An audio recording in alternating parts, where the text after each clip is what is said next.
Good day, grade 3 learners. Welcome to our lesson for English 3, Quarter 2, Week 4, Day 4. Our topic for today is VCCB words and imperative sentences. Before we begin, please don't forget to like, share, and subscribe. Thank you.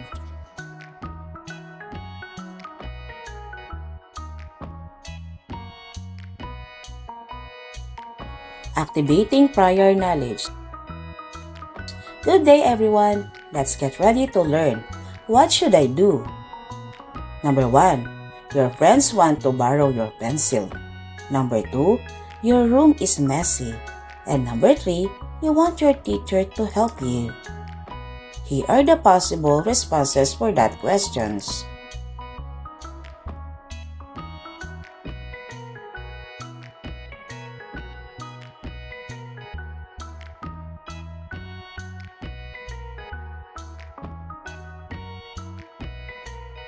What command could someone give in this situation? What request could someone make in this situation? The possible answer to the scenario: for command, lend me your pencil. For a request, please lend me your pen. Lesson purpose intention.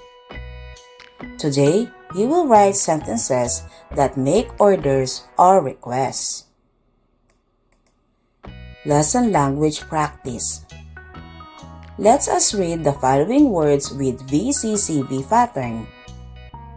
Let's begin.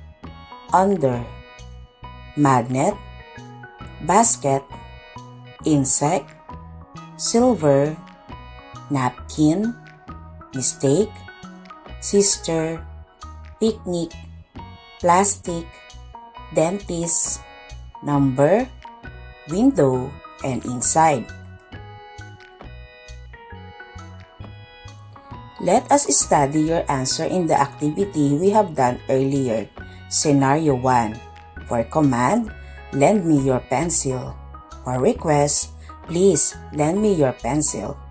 What is the difference between the two sentences? Correct. The request sentence has the word please at the beginning of the sentence, while the command sentence has none. These are examples of commanding and requesting sentences. They are also called imperative sentences. An imperative sentence commands or requests someone to do something. It starts with a capital letter. It usually ends with a period, but sometimes it may also end with an exclamation point. Some imperative sentences express a request. It usually begins with the word please or kindly. Please, help save the forest is an example of requesting sentences. Or sentence. Reading the key idea stem. Repeat as I read aloud each line of the poem.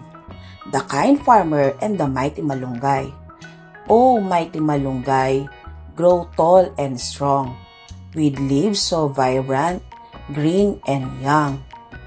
The kind farmer pleaded, his voice sincere, provide your gifts for my family's health year after year.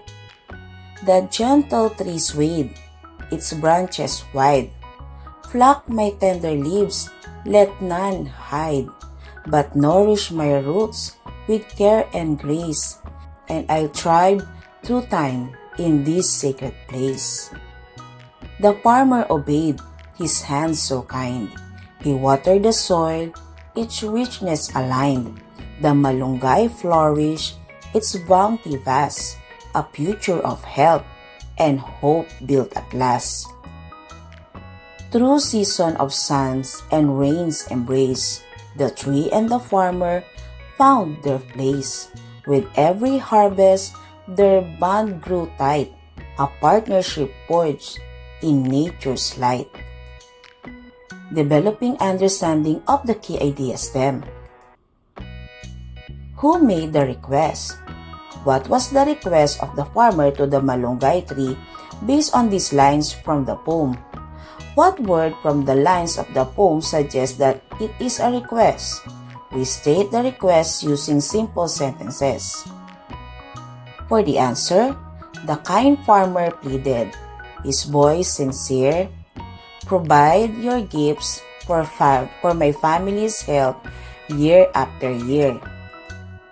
Number 2. What did the malunggay tree ask the farmer to do?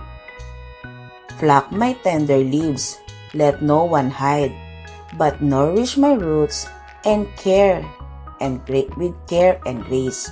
The answer? Some imperative sentences give a command or instruction. These sentences tell us what to do. Let us plant more trees is an example of a commanding request.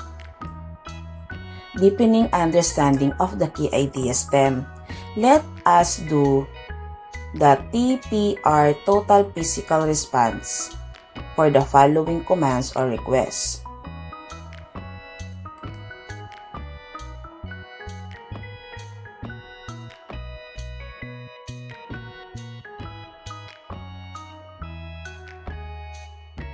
Making generalization and abstraction. An blank sentence commands or requests someone to do something. It starts with a capital letter. It usually ends with a period, but sometimes it may also end with an exclamation point.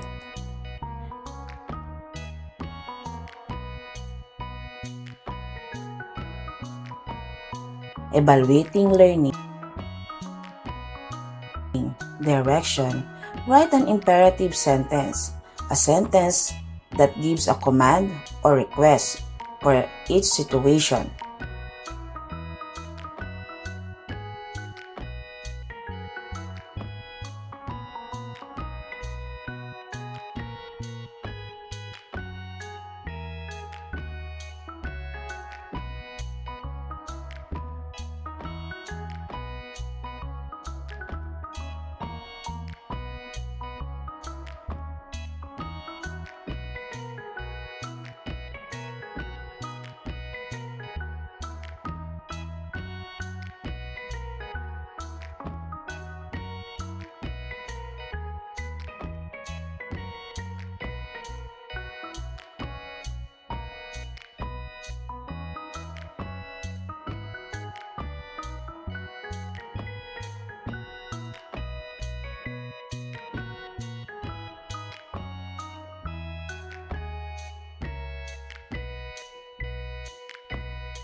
Here are the possible imperative sentences.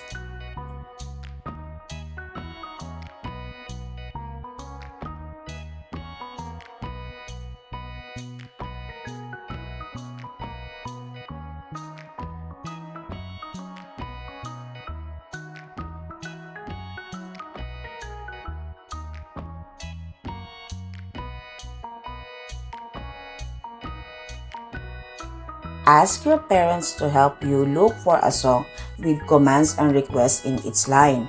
Then write at least 2 commands and 2 requests mentioned in the song.